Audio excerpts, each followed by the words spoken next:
Les rendez-vous transformation du droit se poursuivent à Paris. On est avec Michel Struck. Il est fondateur et président de Mes Aides Publiques Infogreffe, parce que vous avez rejoint la galaxie Infogreffe.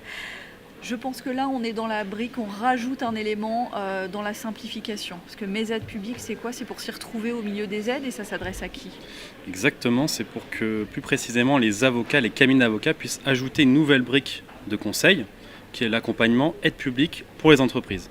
Donc en fait, avec juste un numéro sirène, l'avocat va pouvoir passer de 5000 dispositifs à moins de 10 dispositifs pertinents pour pouvoir accompagner. Il y a autant d'aides que ça? Il y a autant d'aides et toutes les semaines, on rajoute entre 10 et 50 nouvelles aides, ou alors c'est une mise à jour ou un retrait d'une aide qui est périmée. Et ça peut être quoi concrètement? Ça peut être l'achat d'une machine, par exemple pour une boulangerie, ça peut être la rénovation d'une façade, ça peut être de faire appel à des prestataires informatiques pour créer un site internet, ça peut être des recrutements, donc vraiment tout type de projet. Oui, on a même une catégorie qui est dédiée ressources humaines, donc tout type de recrutement. On a eu les plus connus, c'était les apprentis, mais on a aussi des recrutements qui vont être facilités, notamment pour des profils particuliers comme les inactifs, les jeunes, les seniors, les femmes aussi.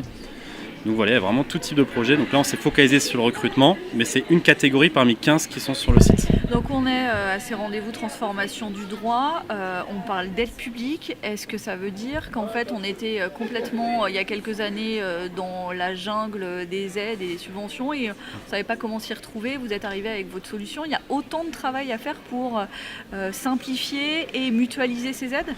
Alors exactement, alors c'est marrant parce que le terme jungle, j'entends vraiment très souvent et c'est vraiment celui qu'on utilise aussi pour décrire ce qui se passe aujourd'hui dans les aides. Donc en fait aujourd'hui, si vous cherchez une aide, il faut aller sur plusieurs sites différents. Le premier, la communauté de communes, puis le département, puis la région, puis chacun des financeurs. Puis il faut déjà savoir ce qu'on va chercher concrètement. Parfois on peut avoir l'effet inverse. Exactement, d'ailleurs c'est ce qu'on constate chez les cabinets, c'est qu'il y a une majorité de clients qui ne sont pas au courant et qui sont dans une certaine routine et qui vont être plutôt intéressés dès lors qu'on va leur présenter une opportunité d'aide publique. Et on a une minorité de clients qui, cette minorité-là, elle est en recherche active d'aide publique et qui vont donc pouvoir solliciter leur cabinet. Mais sinon, en fait, en effet, la plupart ne sont pas au courant et l'outil leur permet de mettre notamment en place des veilles sur les critères dans l'entreprise pour être au courant des aides pertinentes pour ces clients-là.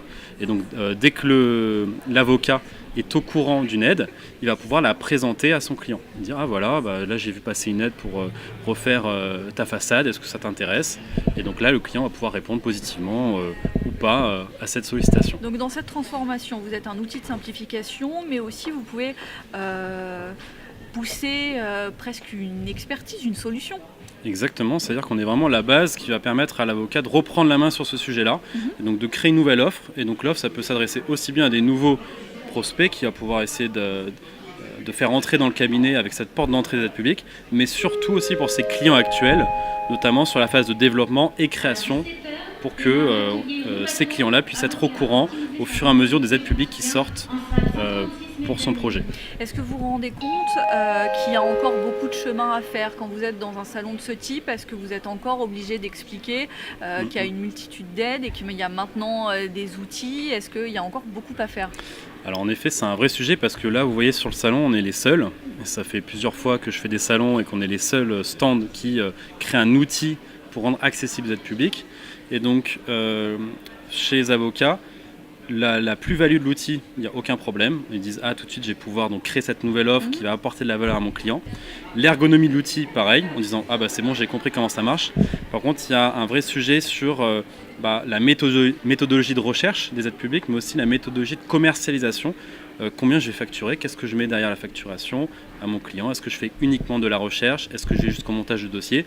Donc pour ça, nous, on a mis à disposition des personnes pour les accompagner au début sur la proposition, la création de cette offre. Ça veut dire que vous, de votre côté, vous agrégez les données, comment ça se passe en termes de développement? C'est complètement ce qu'on fait, c'est-à-dire que nous, on n'est pas un cabinet, on est vraiment un outil technologique. Et donc mon équipe, son seul travail, c'est de recenser les aides, de les qualifier pour ressortir les plus pertinentes. Mais une fois qu'on a trouvé les aides, c'est bien, mais le mieux, c'est de proposer ça à ses clients. Donc pour ça, on génère... J'imagine qu'il y a des occurrences qui ressortent après selon les besoins de certains cabinets ou de récurrence peut-être? Vous parlez par exemple des pour certains types de clients. Oui. En effet, c'est ce qu'on fait au début dans l'accompagnement. On essaie de déterminer des grandes typologies de clients pour leur dire, voilà, typiquement pour les restaurants, comment vous allez les accompagner. Et surtout, nous, comme je disais, on est un outil de recherche, mais surtout un outil de génération de livrables. Donc l'avocat va pouvoir non seulement trouver les aides, mais sélectionner les bonnes pour son client, générer un PDF avec sa marque, ses couleurs, qu'il va pouvoir proposer à son client. Donc pas besoin de rédiger, pas besoin de faire des copier-coller, etc. Pouvoir mettre en place des veilles pour être au courant au fur et à mesure. Mais aussi une troisième partie qui est un peu moins connue, mais qui nous plaît bien, c'est la partie audit. Donc pour certaines aides les plus populaires, comme le crédit d'impôt recherche ou JEI, l'avocat peut répondre à un questionnaire d'audit un peu plus poussé et à la fin avoir une note sur 20, ainsi que des recommandations pour améliorer le dossier. Donc ça c'est pareil, c'est un autre type de livrable qu'il peut proposer dans son accompagnement. Donc potentiellement, vous avez encore de la marge pour vous déployer auprès de bon nombre de cabinets d'avocats. C'est ça. Nous on s'adresse vraiment aux cabinets d'avocats et aux experts comptables. Et donc on est vraiment dans les balbutiements de ce projet. Pour eux parce que ils sont en train de créer une nouvelle mission et donc là nos premiers cabinets sont les aventuriers qui se lancent dans le projet. On est encore au stade d'aventurier. On est toujours au stade d'aventurier, on a signé des beaux contrats comme par exemple Grant Thornton, Audit CPA, Simon Associé qui est présent à ce salon et donc l'idée c'est de déployer ça avec notamment l'énergie d'Infogreffe sur tous les cabinets d'avocats qui s'adressent aux entreprises. Merci beaucoup Michel Struck, fondateur et président Mes Aides Publiques Infogreffe. Merci d'avoir été sur ce salon avec nous. Merci beaucoup.